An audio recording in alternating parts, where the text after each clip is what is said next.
ब्रजमंडल में मथुरा, गोकुल, नंदगांव, वृंदावन, बरसाना, गोवर्धन आदि क्षेत्र आते हैं। मथुरा जहां कृष्ण की जन्मभूमि है, वहीं गोकुल उनकी बाल लीला की भूमि है। श्री कृष्ण जब थोड़े बड़े हुए तो वृंदावन उनका प्रमुख लीला स्थली बन गया। उन्होंने यहाँ रास रचा और दुनिया को प्रेम का पाठ पढ़ाया। बरसाना श्री राधा की जन्मभूमि है और उनका परिवार भी वृंदावन में आकर रहने लगा था। आइए जानते हैं वृंदावन के 8 चमत्कार और रहस्य के बारे में, और साथ में ये भी जानेंगे कि यही है श्री कृष्ण का माया लोक। पहले आपको बताते हैं रंग महल के बारे में। वृंदावन में रंग महल है। रोजाना मंदिर के अंदर स्थित रंग महल में कृष्ण राधा का पलंग लगा दिया जाता है और पूरा रंग महल सजा दिया जाता है तथा राधा जी का श्रृंगार सामान रखकर मंदिर के दरवाजे बंद कर दिए जाते हैं।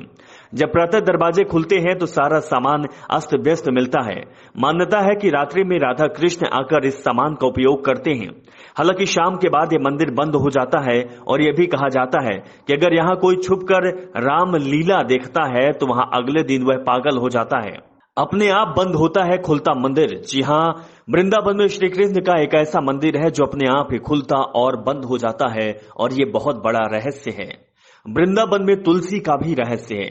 वृंदावन तुलसी को कहा जाता है। जहां तुलसी के पौधे अधिक हैं, इसीलिए वृंदावन का नाम दिया गया, यानी वृंदा तुलसी का वन। कहते हैं कि यहाँ तुलसी के 2 पौधे एक साथ लगे हैं।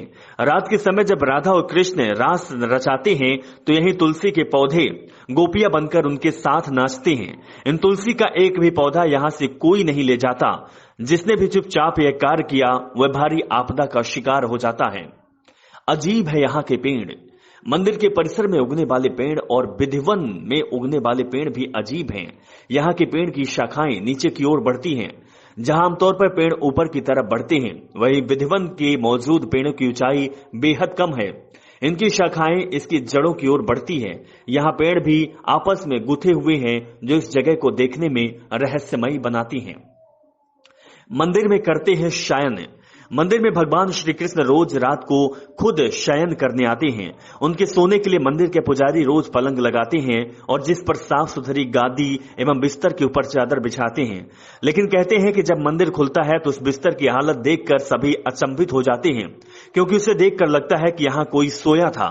सबसे आश्चर्य की बात तो यह है कि यहाँ रोजाना माखन मिश्री का प्रसाद चढ़ाया जाता है और जो बच जाता है उसे मंदिर में ही रख दिया जाता है। लेकिन सुबह जब प्रसाद भी समाप्त हो जाता है, आखिर कौन खा जाता है वहां का प्रसाद?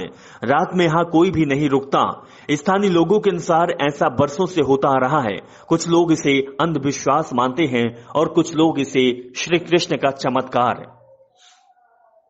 घरों के खिड़कियों को बंद कर देते हैं। जी हाँ, यहाँ के आसपास के अधिकतर घरों में खिड़कियां नहीं हैं, और जिनके घरों में है वो शाम को आरती के बाद खिड़कियां इस डर से बंद कर देते हैं कि कोई मंदिर की दिशा से देखे नहीं, अन्यथा वह अंधा हो जाएगा। विधिवन।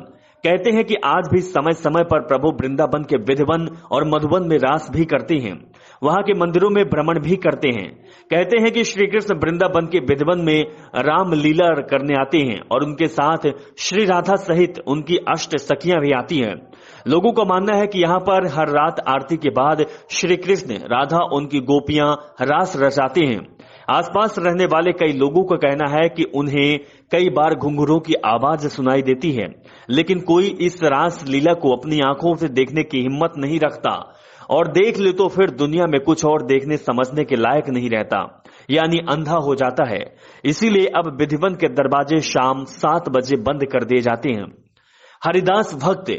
वृंदावन के बांके बिहारी मंदिर में कई गाथाएं जुड़ी हुई हैं। कहते हैं कि श्री हरिदास जी बांके बिहारी के सबसे बड़े भक्त थे, जिनकी भक्ति और चमत्कारों की कई कथाएं प्रचलित हैं। भगवान में भक्त में डूबकर हरिदास जी जब गाने बैठे तो प्रभु उसमें लीन हो जाते हैं। इसकी भक्ति और गायन से रिझकर भगवान श्री कृष्ण के सामने जाते हैं।